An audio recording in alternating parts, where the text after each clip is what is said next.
looking up to me. They want the best of me now, best of me now, best of me now, best of me. They want the best of me now, best of me now, best of me now, best of me. They want the best of me now.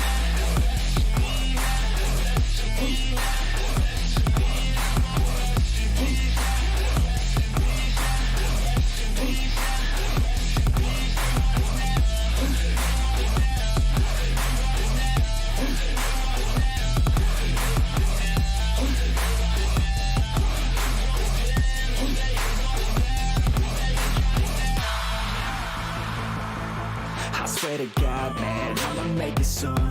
Silence all the haters as they see us making moves. I do what I want, so I got nothing to prove. Staying motivated, teaching others what to do.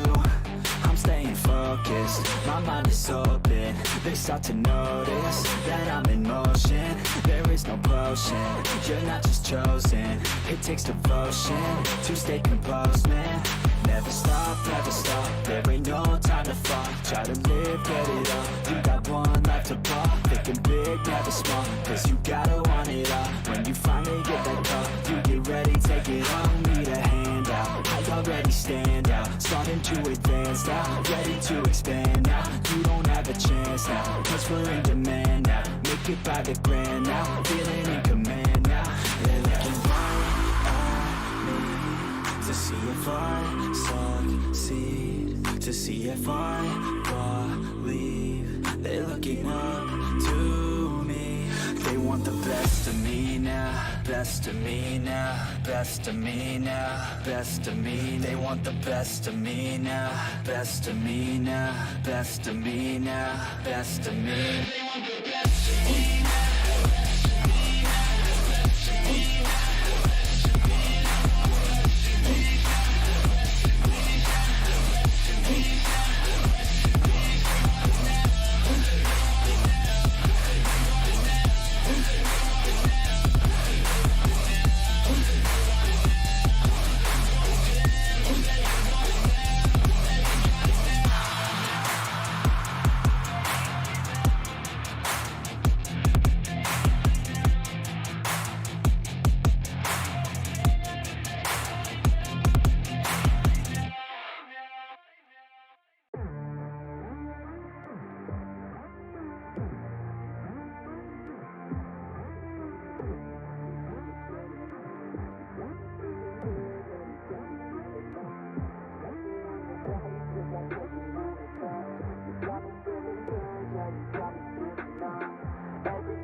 Girl, you got me shook from the way your body looks. Got me riding hooks, got me feeling like a rook. I don't do it by the book, but for you I'll take a look. Don't know what your mama took, sweet and spicy like a cook, yeah. I'll keep it real, let's make a deal. Buy you a meal if you just let me feel. Get out your heels, grab on the wheel. Back to my place at the top of the hill. Don't have regrets, I know what's next. She need a fresh, I'll be back in a sec. Look at them legs, don't make me beg. Back to the room, let me show you my bed. Touching on your body feels like taking on a drug. You got me feeling good, yeah, you got me feeling numb. Everything you do, I can't seem to get enough. You got me feeling good, yeah, you got me feeling numb. Touching on your body feels like taking on a drug. You got me feeling good, yeah, you got me feeling numb. Everything you do, I can't seem to get enough. You got me feeling good, yeah, you got me feeling numb. I could look at you all day, watch the way them hips sway. Love your body, so I pray, don't you dare take it away. Can't control what I say, lost my mind cause your frame. Hey girl, what's your name? Lit me up just like a flame. Body in motion, I feel the commotion, beyond you like lotion. I'm honest and broken, I flow like the ocean. I feel you were chosen to fix me, I'm broken. My heart that you stolen, hey. Stay with me, play with me, lay with me. Hate to see when you leave, chemistry feels like it's destiny. I just want you laying next to me, and I really don't want you to ever leave. On your body feels like taking on a drug. You got me feeling good, yeah, you got me feeling numb.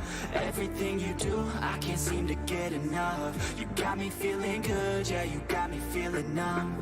Touching on your body feels like taking on a drug. You got me feeling good, yeah, you got me feeling numb. Everything you do, I can't seem to get enough. You got me feeling good, yeah, you got me feeling numb.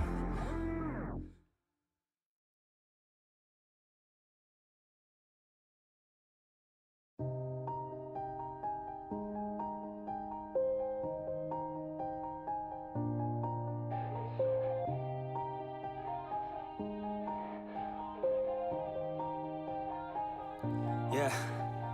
Everybody knows that I'm breaking down. Everybody knows I ain't faking now. Everybody knows my heart's vacant now. Yeah, she hates me now, I made mistakes, but now I don't ever wanna be alone. I don't really ever feel at home. On my own, in the zone, that's the only way I know. Feeling low, about to blow back up. Here I won't ever let the doubt creep in. Gotta pop a couple more aspirin. I don't think I'll ever let you in. Easier to break it off best friends. I don't really understand myself. I don't really understand, need help. I don't wanna be left on the shelf. Couldn't even hear me if I yelled. It's so cold.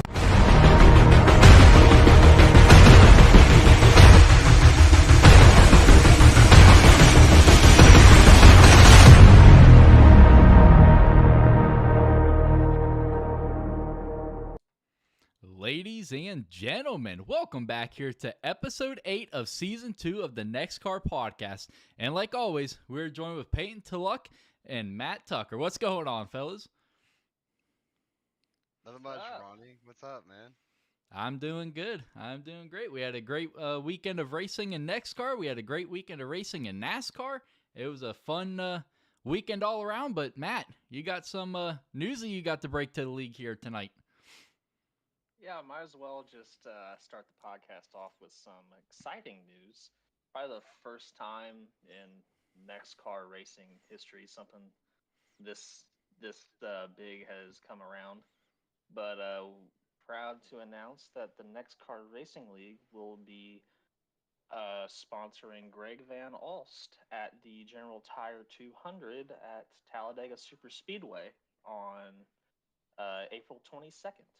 So we will have a logo on the car, and hopefully everybody will be cheering him on. So if you're gonna be tuning in, everybody should be tuning into FS1 at 12:30 on that Saturday. So to check it out. So hopefully he just won at Daytona, so it'd be kind of cool to see NEXXTCAR logo get into victory lane. So first time being on the car. Absolutely. And how this all kind of got started is he's from your hometown of Anderson, Indiana, right down the road from you, if I'm not mistaken. So you reached out to him. He's in ARCA Menards, the NASCAR ARCA Menards series. You just mentioned it. He won at Daytona to start out the season. And yeah, I mean, this is definitely a first time of NEXXTCAR. Yep, first time. Peyton's the one that actually brought it up, and then we kind of got the details worked out, and yeah, so pretty exciting news for us. We're not going to be on the hood, so it's going to be on the B pillar, but still pretty cool though to have our brand out there that's actually officially going to be on a racetrack. Absolutely, and if he wins, I guarantee you there will be a diecast We sitting need on the that back diecast. shelf. If that happens, that diecast needs to get produced. Everybody needs to pre-order that thing like it's nothing, and we need that produced. So, absolutely. I know you're thinking about going to his shop and getting a tour. Have you has he got back to you on that? No one's really got back to anything. It was just on the working talks to get everything finalized. So, but we will be though on it. So that's for sure. Absolutely, man. Yeah, that's some big news in NEXXTCAR. Yep. So kind of a start of something that we're building here though too. Just trying to keep growing and growing. And that's what you and Nick and everybody else has done, building this league from the ground up. So still keep pushing along. Absolutely, man. But let's get into this weekend's events. NEXXTCAR. We're at the newly configured Atlanta Motor Speedway. It's a year old. And I got to say it, the truck race and the cup race showed that NASCAR actually made the right decision with this configuration, in my opinion. I mean, not only in the NASCAR world, but in online racing for us. I mean, just look at the truck series. That was a fantastic finish coming to the line. Three-way battle for the win. You didn't know who was going to win it, and Mitch Diamond was able to just nudge out J.D. Larson and Don Francisco. Yeah, trucks was like this whole weekend. Like it was a tale of two different stories, but still both races. The thing you can look at that was similar in both races is it was awesome racing. Guys were side by side most of the race, and just I mean, Cup we went a huge run there without any cautions, and just it was an awesome weekend and awesome finishes in both races. So I do agree. A lot of people kind of give the new Atlanta a little bit of hate because how unique the old surface was and everything. But they knew they had to repave it, so why not go a little bold? A lot of times when they repave tracks, they're kind of bad for a while. So why not try to do something to make it good racing to begin with? And I think they've hit it out of the park. Yeah, that truck race was literally, it wasn't a demolition derby, but everybody, it was just really aggressive all around. And that's one thing that me and my guys were trying to do was play it safe until the end. And played until with about 20 to go, started to make our move, and then that's when that accident happened, and we all got into trouble. But no, the finish, like Ronnie said, was really great. I think the one thing that's got to go uh, unforgotten though was that move JD Larson put on Don Francesco going into turn 3. Like how he got to his inside, I still have no idea. But then Mitch was there for the taking on the outside while those two were beating and banging. So feel like Don Francesco thought he had it won, and realized that Mitch came out of nowhere and took it from him, snatched it out of his hands. But that was a pretty good race all around for the trucks. And then Cup Series side, it was uh, clean the whole first 80 laps, and then after we got that caution, like it's cliche to say, but cautions breed cautions, and that's what we ended up having towards the end. And old man got in his walk off bottom of the ninth victory. So Ronnie, what a way to go out with your win last night, and your first win on the iRacing side for the NEXXTCAR Racing League. Yeah, it was definitely a special night all around. The tribute was awesome. That was great to see. And that's something that we have always prided ourselves in NEXXTCAR, even back on Heat. We've always been a family-oriented league, and we've prided ourselves on that for years now. And, you guys, still continued that all the way to iRacing, and that showed up last night. And, yeah, to get that win, Peyton, you helped me a lot, man, because, you definitely could have dipped it down to that inside line in front of Norman, and I couldn't have been upset, but you held it up there because you knew if I got to your inside, it was one of us winning it, and you definitely were the ultimate team player last night. So I know I tried to congratulate you in the midst of all the screaming and everyone yelling and everything, but, man, I truly did appreciate that move, brother. Yeah, no problem, man. It's been a wild ride since we went to iRacing, and my first win myself has been hard to come by so far in both truck and cup. But I told you on that last restart, man. I want to win it bad, but as long as me or you won, it was going to be a hell of a win either way. So all I want to do is make sure that we got our first win of the year as a team. So it was awesome. I like going into turn 3, man. I was already happy. Like when you were side by side with me, I knew we had it done. I was like, man, this is about to be awesome. We're about to be partying tonight, boys. Absolutely. But real quick, going back to that Don Francisco move with JD Larson, you mentioned it. I felt like Jeff Gordon and Darrell Waltrip at not Watkins Glen, but Sonoma, when Hamlin and Stewart, and they kept just repeating, how did he get there? That's how I felt, when JD pulled that move and just moved Don Francisco up the track. It's like, how did he make that work? And then Mitch Diamond just came out of nowhere and got to the outside of Don Francisco, made a little bit of contact, and that's all she wrote. I haven't went back and watched your broadcast call of that, but I bet that was an exciting call for you for that ending. What were you thinking when you saw them go 3 wide in the turn 4? I was thinking, I hope my vocal cords can keep up because it was going all over the place. But no, it was a great final booth. Like you said, the finish was absolutely amazing. It was awesome. The whole race was, even when it's a caution fest like that, and I wouldn't really say it was a caution fest. You only had 8 cautions, but it's still entertaining, and it helps. You guys get breathers. I can get a breather, so I definitely don't oppose cautions at all. But yeah, no, it was a great race all the way around. Then on the cup, I mean, on my side of things, it was a horrible start. The first 84 laps, I told Peyton at the beginning of the race, or I'm sorry, I think we're still in practice when I said this. I said, Peyton, you better practice your green flag pit stops because they're going to be crucial tonight. He said, nah, we're not going to have any green flag stops. And I'll be damned if we didn't go 87 laps under green flag conditions. I lost the draft because I didn't like where I was. I fell back to 7th. Didn't like who was around me. So I dropped back. I lost the draft. Ended up 2 laps down at one point. Had to fight back. I felt so bad for Henning, man. I used Henning extremely terribly, and I felt bad, but at the same time, it was my last race, and I was gonna be selfish. But yeah, it was all around a great Cup race as well.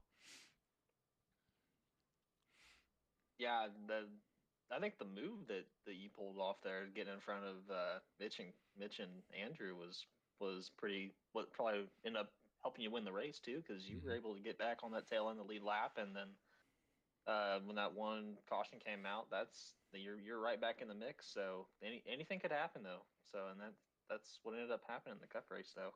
So I think that also that can't go for lost either. Is the you getting down in front of there. So wasn't just all the moves getting up to the front; it was keeping it up there too. Maybe that's something that helped me get the victory lane is I made some choices and moves that I definitely wouldn't have made prior. Any other race, I probably would have rode behind them instead of forcing my way in front of them. I definitely, any other race, would have lifted for Robert Babcock coming back down and not taking him out and a couple other guys, but it was my time to shine. So, Well, I mean, if you wreck somebody, it's not like they're gonna wreck you next week. So I yeah, mean, That's what I told him. yeah. So you got to go for broke no matter what. what are So they going to do? Ask for me to be suspended for a week? Yeah. yeah, exactly, exactly. But, Matt, how did you had a very interesting race with no pedals. How did your race go? It was interesting. Freaking out with an hour left before we started practice on what to do. Had a brilliant idea where I was going to use my PS controller as a throttle and my wheel as part of the brake. Then Peyton said, "Well, why don't you just use the paddle shifters for your throttle?" But going back to why you said that, so my pedals ended up breaking 2 nights ago and tried to fix them, and they just wouldn't register. So got a new pair coming. But yeah. So last night, if no one knew what was going on, I was racing the full wheel mode with my feet crossed and just going at it. So, but yeah, it wasn't as bad as what it sounds though. You could still manage, but I'll just say this: if it was like Chicago or Las Vegas or a short track, there's no way that you could have made it work as what happened. Glad it was a super speedway race that could have happened at.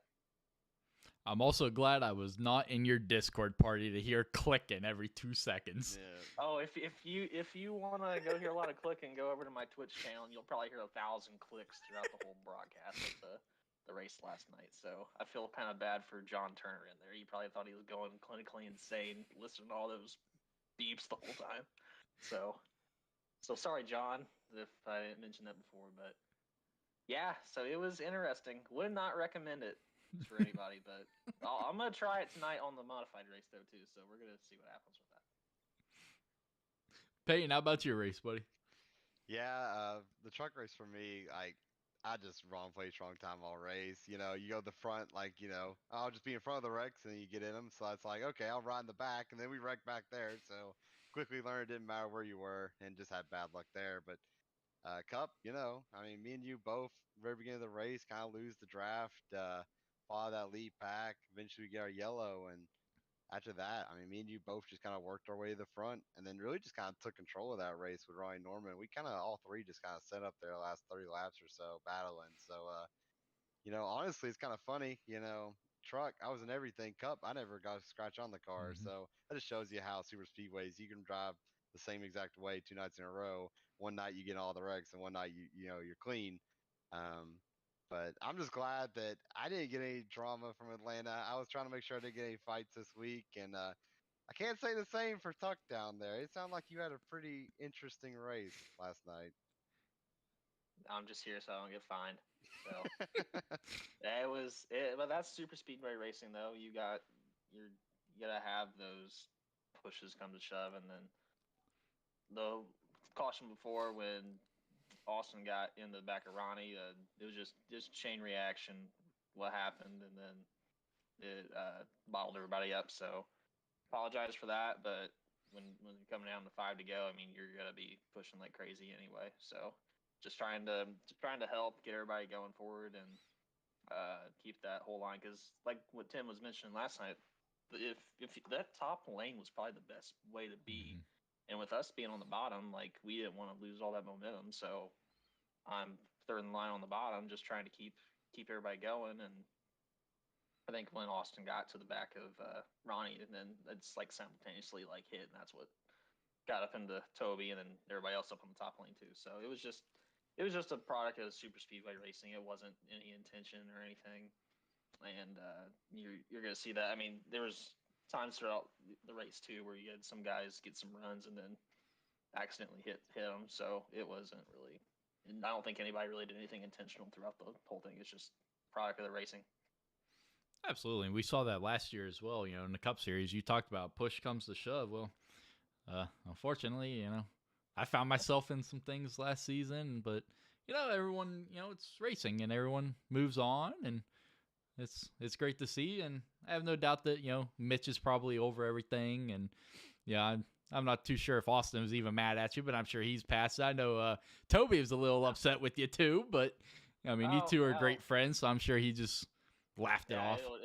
It'll be fine. So we're all good. But yeah, talking about that though, about last year's race, I think there were more people mad at each other last year than were this year. But there's a reason why that race that was not found on Ronnie's broadcast channel from last season. That was that was everybody going at each other's Mhm. throats. I think because we all thought we could win that race too. So when it comes to super speedway racing, everybody thinks they have a chance. If they're not as good as at like short tracks or road courses, like they know that they're gonna have a chance at winning a race with Atlanta and Talladega this season. Mhm. So Yeah. I think that's where you get some of the frustrations too. If somebody gets wrecked out, like they knew that they had a chance at winning. So, which I get that completely. So, but Yeah, and we proved it in both races that that fact stands. Like exiting 3 and 4 in both Truck and Cup, the two guys are side by side. All four of those drivers combined for 0 wins so far in NEXXTCAR. Obviously, Mitch ended up stealing it from Larson and Don Francisco, and then Ronnie got his win. So it just shows you that anybody can win these things. And I think to tuck it around the head, everybody knows they can win it. And when you get crashed out of these things, your race is over. It just kind of it's a heartbreaker. If you're a guy that kind of circles these kind of tracks, it's rough to get wrecked out of them. and one name I'll mention too. I mean, Steve Bocock Buck. Literally, he's probably the most underrated super Mhm. speedway racer. I mean, he won the two preseason races that we had at Talladega before. So he he's he's been up front a bunch. I mean, I I should have worked with him more than what I did. I kind of was going against him with that, so that was my bad. But but yeah, I mean, he's another guy that's going to be looking forward for next year when we go back to super speedway racing. You're going to want to keep your eye on too.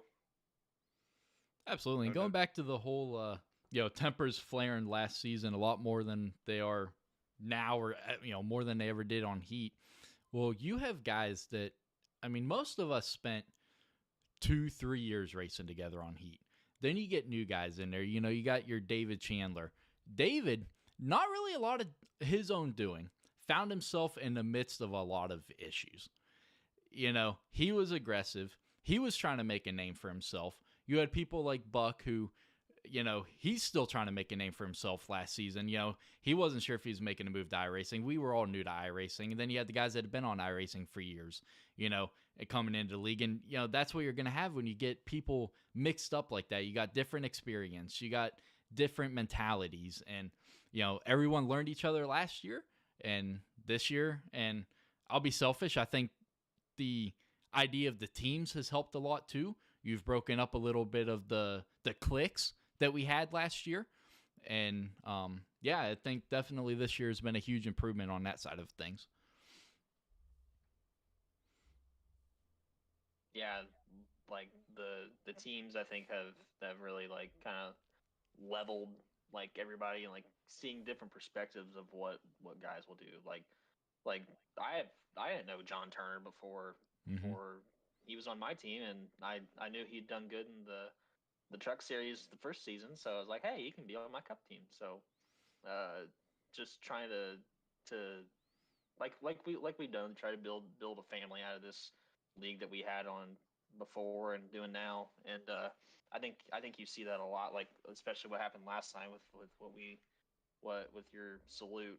with before the start. So that just shows the unity that we all have for each other. Like, yeah, there's going to be times where we're mad, but when it comes all down the end, we're still all big one big family. And that's racing. I mean, look at Earnhardt, Terry Labonte. I mean, they hated each other on the track, but hey, they were good friends off the track. Rusty Wallace, you know. So I mean, that's racing.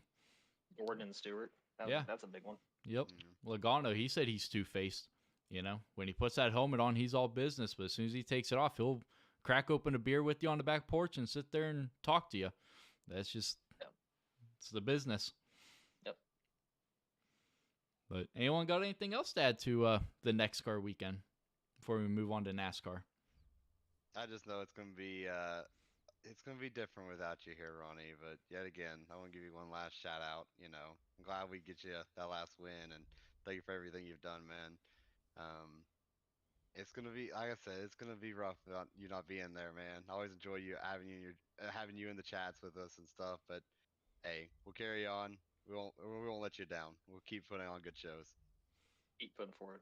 I guess one thing we could hit on before we get off is the Truck Series battle between Dunford and Ronnie Norman. They're going to be battling each other out throughout the season. I mean, that those two have been dominant throughout the whole Truck Series, and then I'm third, but there's no way I can catch back up. They're going to have 3 bad weeks, but I think Dunford's the way I did it last season with the Cup. I think Dunford's doing the same thing in the trucks. He's just getting those good finishes, and Ronnie Norman's finishing great too, and he does good tracks that he's good at.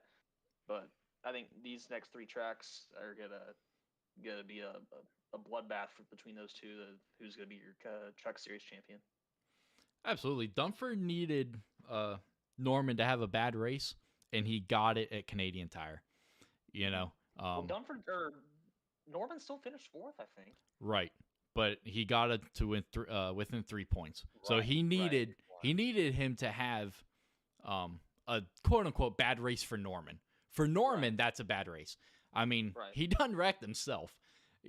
So that he doesn't make mistakes very often, and the one he did at Canadian Tire truly cost himself a lot. I mean, now he's up to I think a 9 point lead. I believe it's 9, Second. I think it was. which is easy to Dunford's obviously not out of it. Anything can happen. Yeah. Ronnie Norman's got a 7 point lead on Dunford and a 25 point lead on me. So 7 points. Okay, that's 7 easy points, to yep. overcome. Yep. So Dunford is still in one this race. thing. Mm-hmm. Yep. Absolutely. I mean, Yeah, I Peyton, would- you know how important one race is. Oh yeah, absolutely. Every point matters. Every race matters. I mean, it can flip your whole season around. That's what about tell Tuck. Like, he mentions he's 25 points back. Well, we didn't mention it. Cup also has a good battle too. Ronnie's out there, but I think around 10 points above Mhm. Diamond. But I'm lurking back like 22 back. And all it takes is Ronnie to have one race where he finishes like 13th or 14th. Gets off cycle, has a bad race or whatever, and everybody right there will be under a blanket. So 3 races is a lot, and we have 3 extremely interesting tracks. So I would not mark this down for either of us being out of it at all. So it'll be exciting to see how these next 3 weeks go for everyone. And I'm sure, the closer we get to that last race, the more and more these points matter. You saw it last year with Truck. So I'll be excited to see how aggressive these drivers get. And another thing, going back to the truck for Dunford won at Kansas last season, Mhm. and then at Mhm. North Wilkesboro, uh, he did not race. So yeah. So I mean, if he runs good at Kansas, I mean, gets another win there. That's another 5 point difference if Ryan Norman finishes second. So you're looking at a 2 point difference there. So it's completely wide open. There's no champion that's going to be declared right now. It's going to come down to that final week when we get down to Rockingham. And not only that, like, I mean, you saw it, it could easily happen if one guy misses a race. I mean, that changes everything. So it's really important for everybody to make sure they're showing up for these races and, running well. Every point's going to matter. I take that back. The only championship that's now decided is Peyton Tluck in the modified series with Ronnie leaving on Tuesday. So congratulations to Peyton Tluck for being the first modified champion in NEXXTCAR racing. Hey, I mean, job's not done. Okay, we got to finish this up. We still got a few more races to go, but If Nick keeps wrecking everyone, it ain't really exactly. guaranteed for him yet. Exactly. So all I know is I can't wait to see the trophy they have in mind for me if I clutch this up. Like this is It's gonna be a massive. little I sent it to you. figurine. I sent you the trophy, didn't I? No, I haven't seen it yet. Oh, it's the gold toilet. Ah, yes. Ah, yes. You got to put a number 1 with Chastain at the bottom. Oh, yeah.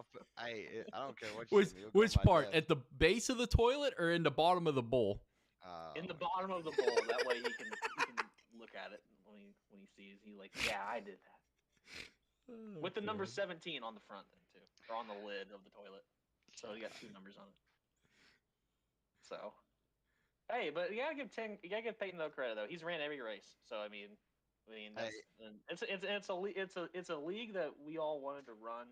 That was like a fun, like relaxing thing. Mm-hmm. It wasn't anything serious. Well, and that I mean, if anybody's watching this tonight, like come out and run it. Like we want people to like just have fun, just like enjoy ourselves. Yeah. It's not as serious as what Cup and Truck have been in the past. No, And to defend myself, like it's not like I've made all the races and ran like 8. No. Like I've competed for wins, got 3. Like heck, I could have had 4 if Nick doesn't destroy the whole field, 2 weeks ago. So it's not like I'm being slow, guys. Okay, but hey. No, I mean you got 3 wins out of in my opinion, and from where I'm sitting, it looks like I was just so fast that everybody ran away. That's all I gotta say. Yeah, so what you're saying is they all ran away. That's why they didn't enter the race. They didn't Exactly. have a chance. They just stopped Okay. coming. They knew they were just gonna lose. So why come? Man.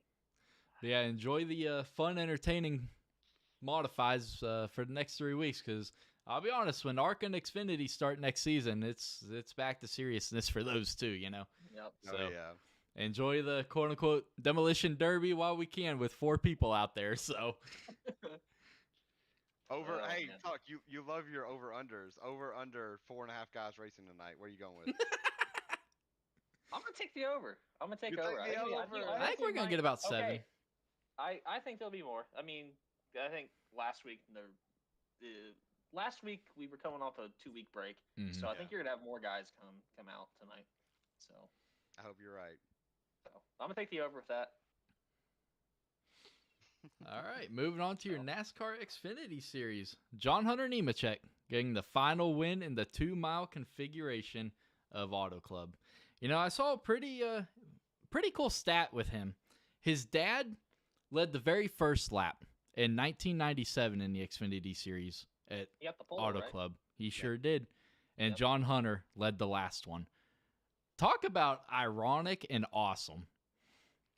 Yeah. The family, the first ever trophy gets handed out at that track and the last one, both in the same household. That's crazy. And what's even crazier, if you go back and watch his qualifying lap, they're actually talking about John Hunter being born like a week and a half ago. They mention his name during the lap. So that is absolutely insane. But shout out to John Hunter. I know we didn't really get to watch it. We were racing, but as I told you, Tuck, you should have believed a little bit more in John Hunter. I think he's going to be a bit of force this year. Yeah, if Riley Herbst wins at Las Vegas, I'm gonna be really upset. But no, I mean, I think that's one thing about the Xfinity Series is it's wide open now without Ty Gibbs and Noah Gragson there. With John Hunter being in a Joe Gibbs car, it's gonna be pretty tough to beat him. But I think you got some guys in there that are getting experience with Sam Mayer finishing second, and then also Austin Hill was up front the whole race. So you got guys improving. It's not just going to be a cakewalk for Nemechek to win the championship. You're going to see a lot of guys. It won't be as wide. It won't be as narrow of competitors. It's going to be a lot of guys. So, yep. But congrats to John Hunter though, getting another win though in the Xfinity Series too. Absolutely. What about that save by Sheldon Creed? I mean, he was absolutely driving the heck out of that thing to save it. I know he did back it into the wall just ever so slightly, but man, that could have been a lot worse for that too. Yeah, I wish they would. That call on that was really good compared to what we got Sunday or in the Cup race. But that was incredible. If you go back and watch like how he's handling the gas and everything, watching the tires spin, I mean that was full skill. Like I love watching stuff like that. That was extremely clean, and I can't. When you watch it, I mean he gets spun. He's going head onto a wall. Like that car should be dead. For him to save that thing, incredible. I mean, yeah, I was kind of watching it, and first thing I was thinking of, I had the flashback when Larson like went nose into the wall on the backstretch when he was in the 42 Cup car. It's like, oh, that's not going to be good. But then, yeah, he just kept his foot in it and just barely backed it into it. Like, and the excitement that Blaney and Logano had with that was what made it all complete too. But then, yeah, and then Creed comes back and he takes the lead too with a with a bent up back bumper. So it it it will be on a lot of highlight reels for this season with that save too. So, but I don't think he had a good finish. So I can't remember what happened, but I think he finished 23rd. So I don't know how he got back there, but I just remember him being up front though after the crash. Another guy I want to talk about real quick is the guy that finished in 10th, Parker Kligerman, and his return to full-time racing. I mean, he spent, 2-3 seasons up in the, not the booth, but doing their commentary, and then now he's back out in the car. Not driving for the greatest of teams, but coming away with the top 10. Yeah, I'm super excited to watch Parker this year with AJ kind of going up to Cup. Like my Xfinity guys, honestly, I think Parker Kligerman and Kaz Grall are the two guys that are probably my favorites down there. And Parker's just a really enjoyable dude to watch and everything. So I know it's not the biggest team in the world, but I think Parker's a good enough driver. I think he could find a way to get that car in the playoffs, and I think it'll be competitive. And that's a great run for that team. So hopefully it builds some momentum and we can continue seeing him run pretty well the rest of the year. Yeah, that's the thing. He's not in a terrible car. I mean, Tyler Reddick took that car and won at Texas last season, so it's not like it's a back marker 15th to 20th place. Like he can still run top 10, top 5 and try to compete for a playoff spot. But then another guy I wanted to talk about though in the Xfinity series, Brett Moffitt literally took that AM racing car at second ever Xfinity series start and gets a top 10 out of it. And can't remember who said it, but somebody said it had Stuart Haas backing though. But I don't know if it does or it doesn't. But still, kind of impressive to see that car finish in the top 10 with their second career Xfinity start, especially when they haven't really had as much success in the Truck Series with Austin Wayne Self too. So kind of good to see Moffitt getting another opportunity. He's got all the talent. It just needs a good ride. Yeah, that's a guy in recent history that you just kind of really feel bad for. I mean, he's a truck champion, almost won two in a row if it wasn't for a late caution with like lap cars wrecking. Like it was just a kind of fluky incident that cost him a second one. And then ever since then, he's just really not got opportunities. Like you really question why, because he showed he's had talent. Anytime he gets in a ride, he does well. So kind of hope that that team, being a young team, have a run like that, they can build momentum. And Two huh? two perfect prime examples of guys that have talent but no money. Parker Kligerman and Exactly. It's kind of the same Brett story. Moffitt. That two guys that deserve top rides, Yep. in my opinion.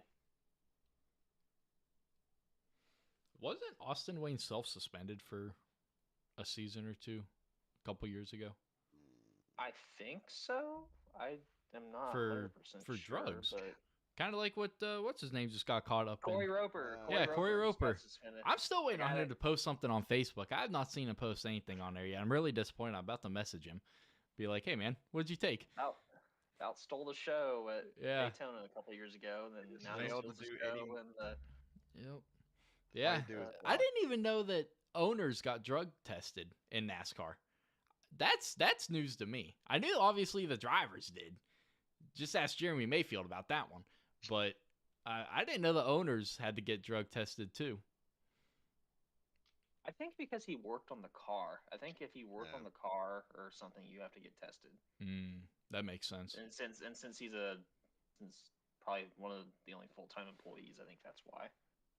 But Gotcha. yeah, Austin Wayne Self was suspended indefinitely on April 1st, 2019, for substance abuse. Yeah, that's what I thought. So yeah, you were right on I that. was pretty sure it was drugs. Yep. But anyone else got anything to add before we move on to the Cup Series? All right, Cup Series.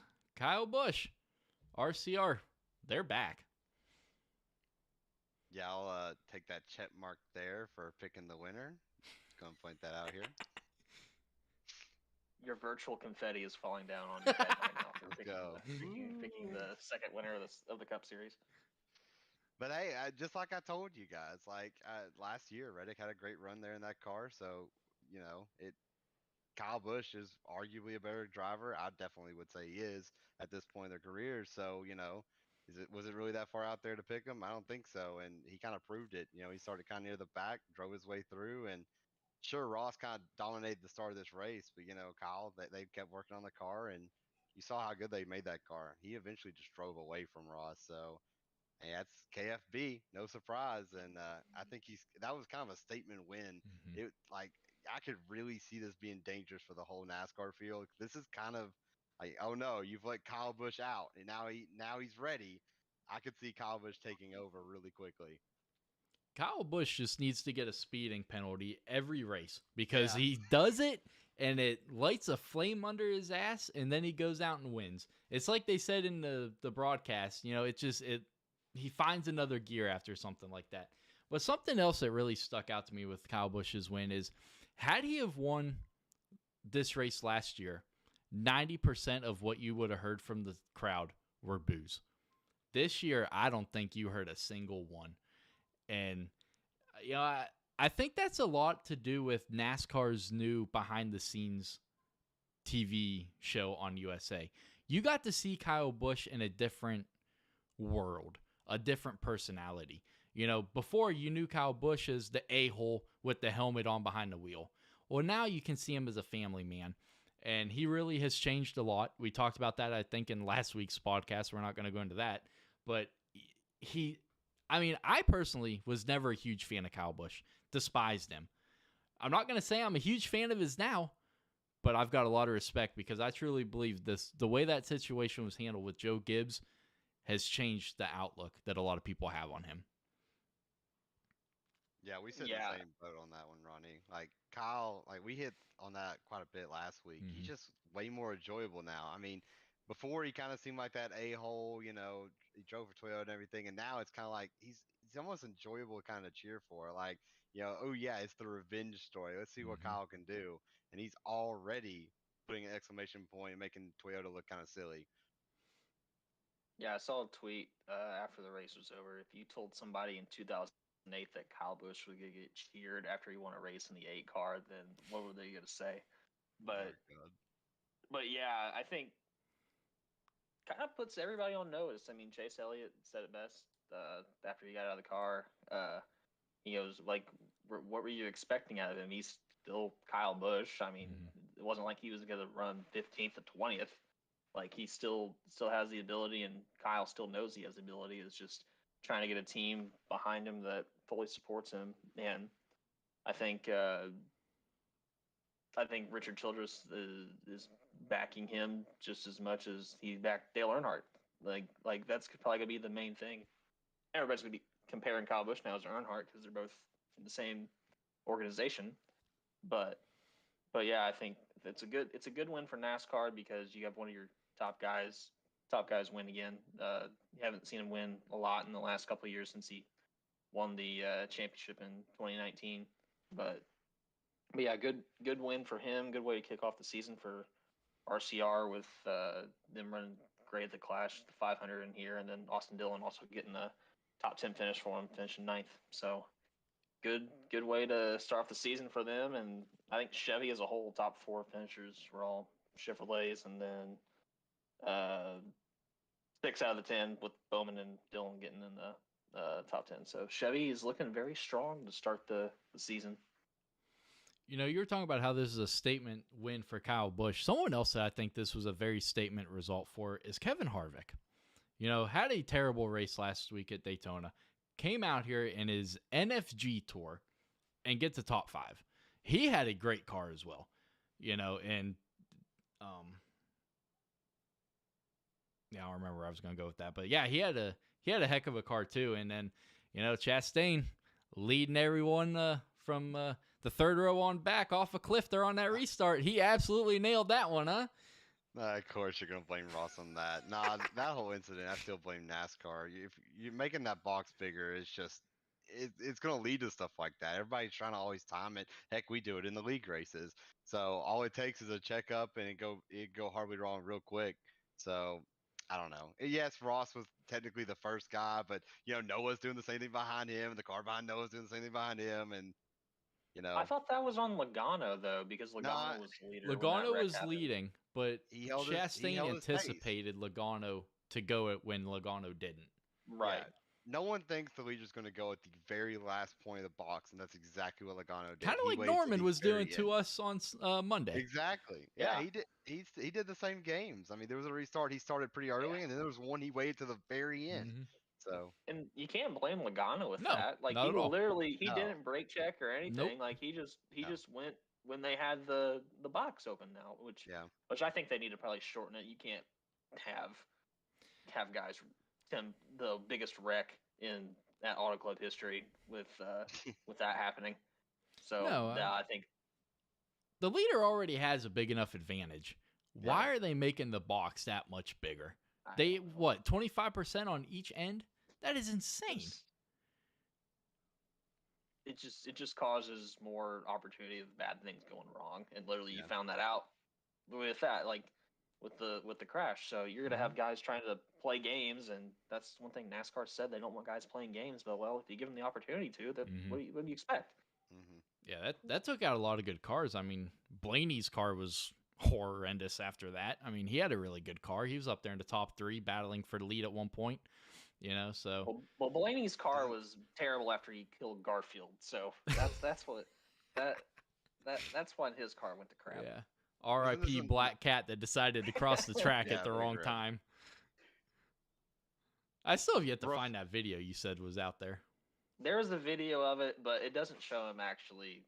I would running hope not. into it. No, it's like Chastain going by, and then Blaney's up on the top. So Yeah. speculation, it was obviously Blaney, but there is some pictures out there of afterward. But I say I don't saw know. the pictures that had blood, you know, what is expected to be blood on the on front of his the car. so. Yeah, but if Blaney has a terrible season, Ronnie, you can go back to checkmark this race of him running over a black cat. Hey, can't be So, much worse of a Yeah. season than he had last year. Good That is God. true. That is true. But yeah, I mean the cup race was pretty good. Keselowski, what a rebound for him. Got spun coming out of turn number 2, and then finishing 7th. How about this for RFK? You know, at Daytona, we were like, all right, it's Daytona. Him and Chris Buescher, those two got together. They were inseparable. Well, now Brad has just backed that up with a 7th place finish. I mean, do you think RFK is slowly starting to get back to the early 2000s form when they had Greg Biffle, Martin, Kenseth? We're only 2 weeks in, so we gotta see a little bit more of a see how they do these next few weeks or so. But I think looking at Daytona, I think that they probably had the most horsepower of anybody. They probably had the 2 fastest cars. And then last week, I mean, last year, I don't think they had a good run at all at this track. And yet here we are. Brad, like you said, had his issues in this race and still found a way to get 7th. Last year, anytime you ever saw, that 17 or 6 ever get in trouble, you knew they were finishing like 25th. There was no Mhm. crawling out a hole for them. So to see them actually be able to make up a mistake and come back in a race is a good sign for them. I think it's a good sign for the next gen car as a whole, because Yeah. you got all these guys improving with their organizations. I mean, they talked about JTG literally struggling, and they qualify, well, they start second. They plummeted on the restart, but Ricky ran top 8 to 15 the whole race. Same way with Corey LaJoy in the Spire car. Like he was in the top 15, top 10, or the whole event, and he ended up getting some stage points at the end of the.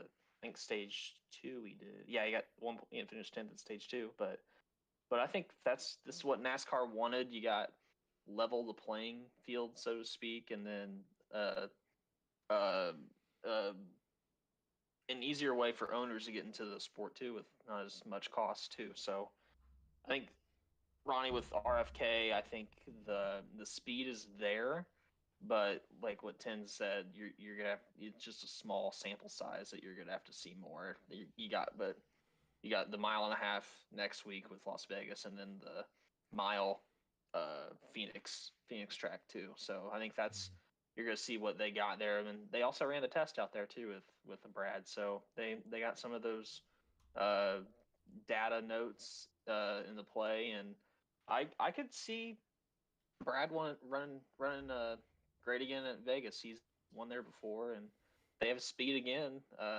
They brought Auto Club. I could see him maybe sneaking up there, getting another top five. But yeah, props to RFK for their strong start after kind of the bad down season they had last season. Absolutely. So we talked about it. This is obviously the last race at Auto Club, Fontana, whichever you want to call it, in the 2-mile configuration. Start us off, Peyton. What is your favorite memory of the 2-mile configuration? Whether it be truck, cup, Xfinity, whichever. What is your personal favorite memory of it?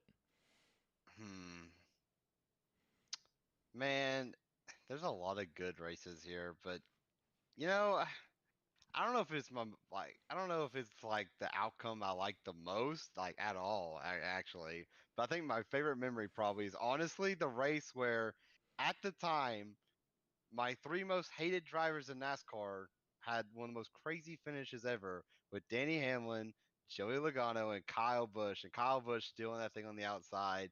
That whole race was crazy. You know, I'm pretty sure that's the race Tony had his thing with Joey Logano, Mm-hmm. and then we have that ending. Or That Steve one, Birds. yeah, all right, that was rough for him. That's my But favorite memory. I think that's my favorite. Yeah, that one's just so crazy, and the call of the line, it's just so good. That one's amazing. Absolutely. I mean, and then Hamlin spent the next 11 weeks out of a race car because of it. Yeah, So, that was rough. I mean, those two, even when they were teammates, just never got along. And Hamlin and Logano, Yeah. you know, That's where that rivalry all started, was right? Bristol and then Auto Club between Yep. those two. And I think it was Daryl that said it best. You know, teammates last year, rivals this year, friends maybe never. Well, they still to this day are not friends. Yeah. Matt, what's your favorite? 2000 and I want to say 15. Slide job. No, not that was No. a Chicago. Chicagoland. Oh, was it? It was 2016. Austin Dillon's Xfinity win. Do you guys remember that race? Definitely not. Yeah. I It don't was the remember that race one. where Kyle Busch blew his tire going into Oh, turn one. yeah. He blew his tire going to turn one. Suarez, who's running out Yep. on fumes, passes Kyle Busch, runs out of gas. Kyle Busch passes him back with a flat tire, hits the wall. Then Austin Dillon comes and takes the win with Kyle Busch trying to wreck him too. So I thought that was probably the craziest finish that I can remember. That was at Auto Club, other than the one Peyton mentioned. But I remember we were actually on. I forget.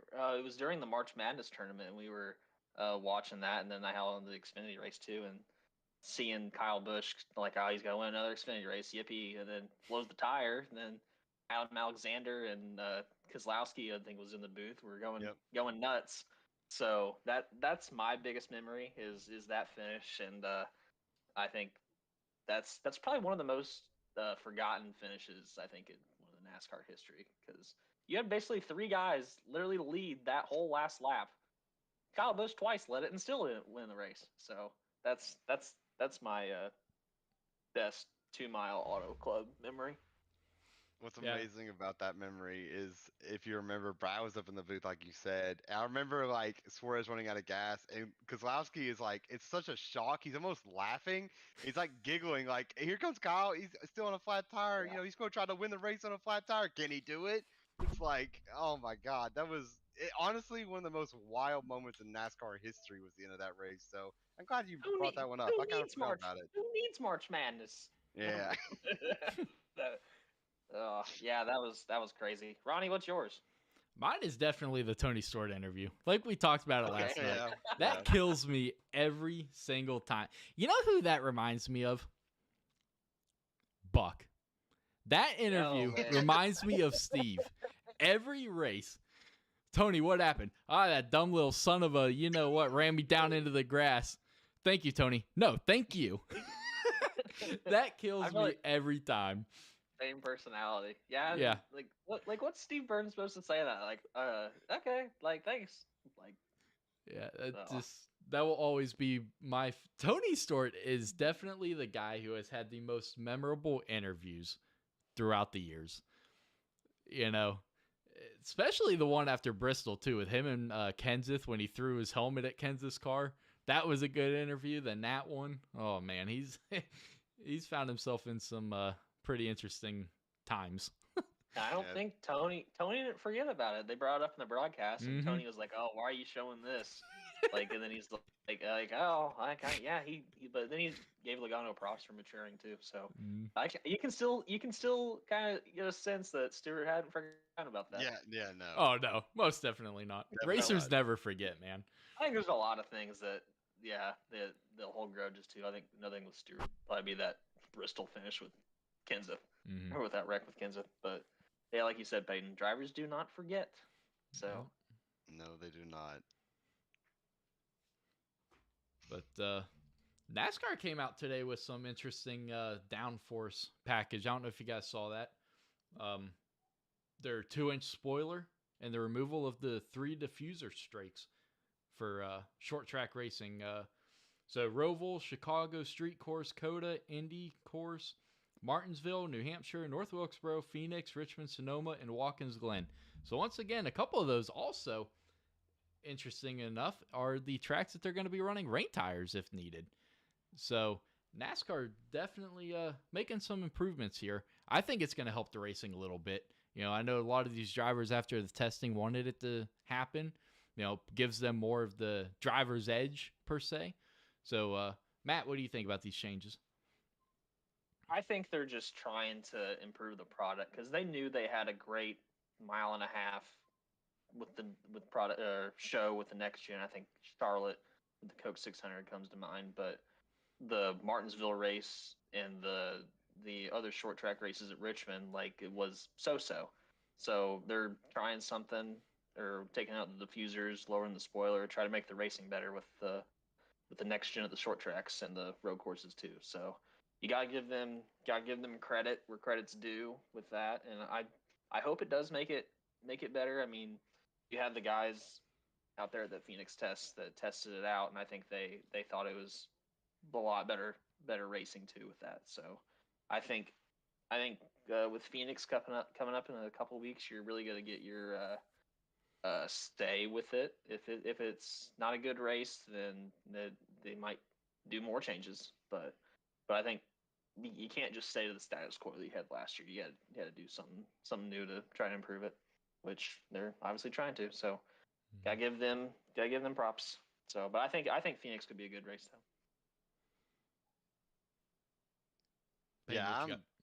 I'm extremely happy that they're trying to fix short track racing. We talked about last week, like with Auto Club, they want to make that short track. Well, we talked about the racing right now is really great. If we go this short track and it's god awful racing, like it could be with short tracks, like going to next gen. Like before we went to this car, everybody would say like their favorite racing is short tracks.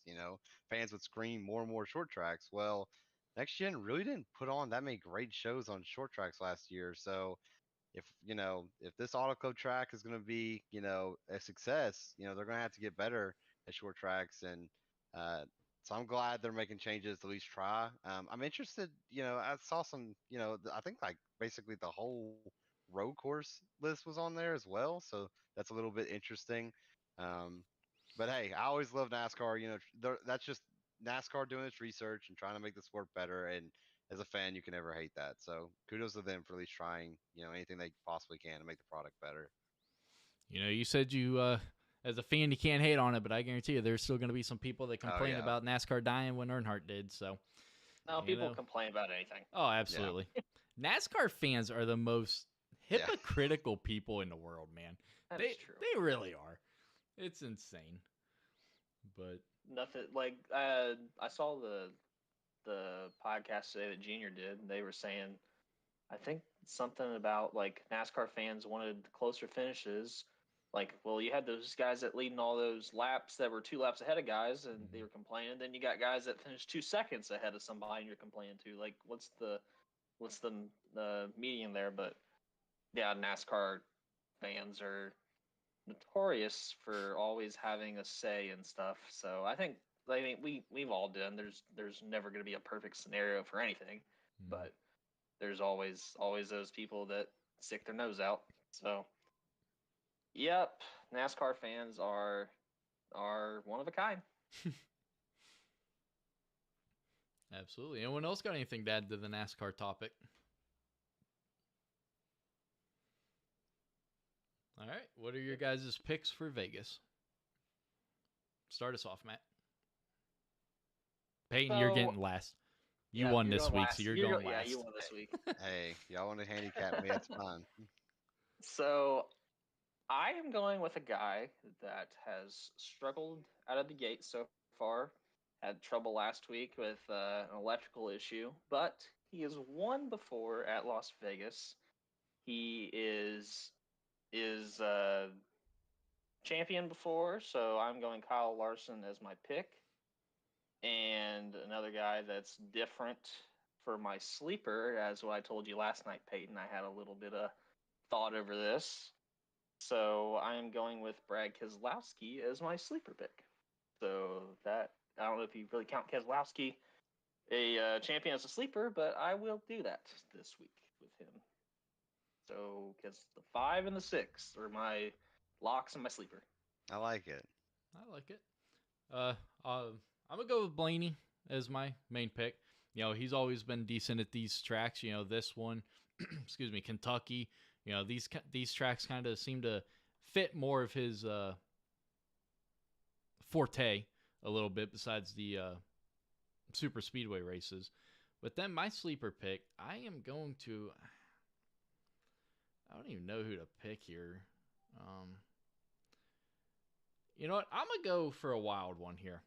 I'm going to go with the guy. I know we just got done with 2 heavy drafting tracks, but you cannot say that this team and this driver has not improved one of their cars. The other driver is going to disagree, but Corey LaJoie is going to be my sleeper pick for this weekend.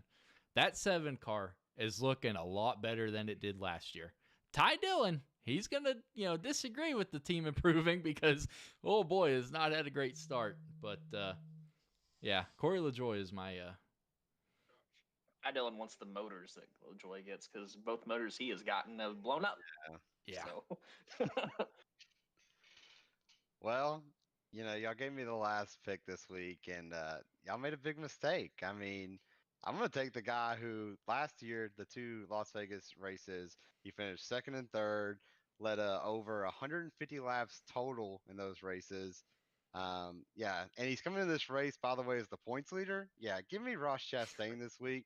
This is the Shocker. track that this wasn't the track that win, like per se started his career, but it's the one that caught the eye of the Cup Series. This is the ride that got Chip Ganassi really committed to Ross and ended up, leading his Cup ride and ended up getting Trackhouse. So this was a very, very important win for Ross back in the day. So, and they've shown speed. Last week, of course, they didn't really keep up with the track as good they should have, or maybe Kyle Busch and them just made some amazing adjustments, but yeah, I'm gonna go with my boy Ross. Trackhouse has showed speed out of the gate, so I like that pick. I feel pretty confident in it. And my sleeper pick, well, I think this is a weak sleeper pick, as I don't think it's like a super duper sleeper. So far this year, he's had a very rough start. And I don't think I would consider him a top, driver right now, at least in the public eye. I'm gonna go with Chase Briscoe, my other boy. Last year, the last time we were at this track, he almost won and made the final four. He almost won this race. So far this season, he's not really had any speed. I know last week they had a problem with the car and everything. So, he's been kind of a forgotten driver so far. But I could really see Chase finally popping up here and hopefully taking a little bit of weight off of Kevin Harvick carrying that team so far. That's a limited edition pick, Peyton, where you're choosing Chastain and your boy there, Briscoe. So I Yeah. can't believe you did that. Hey, if I was gonna do it, like this is one of the tracks to do it. Yeah. All right. Well, anyone else got anything to add? Next week, we got a new sport we're going to be able to talk about. Formula One is coming back for 2023 next week. But anyone else got anything closing comments tonight? You want to talk about podcast change dates? Yeah, I was going to talk next about it week? on the outro. Yep. Oh, okay, gotcha. Yeah, I don't think I have anything really else to say except, his fun boys as always. Even though Ronnie might be out of the seat now, we still got the podcast, everybody. So don't forget to keep on tuning in. With Ronnie, not racing anymore, I'm sure we'll have even more fun in the podcast. We got to bug him a little bit more since we can't do it during the race now. So make sure y'all it's not tune a in. goodbye. It's not a goodbye. It's just a see you later. So you'll be back. Oh yeah, absolutely. But that's going to do it here for episode 8 of season 2 for the NEXXTCAR podcast. Next week, we're starting off on an all new day. We are moving the podcast to Wednesdays at 7. So it's going to be a day later, but it's still going to be just as good. So I will catch you guys next week when we do it all over again. I will catch you guys next time.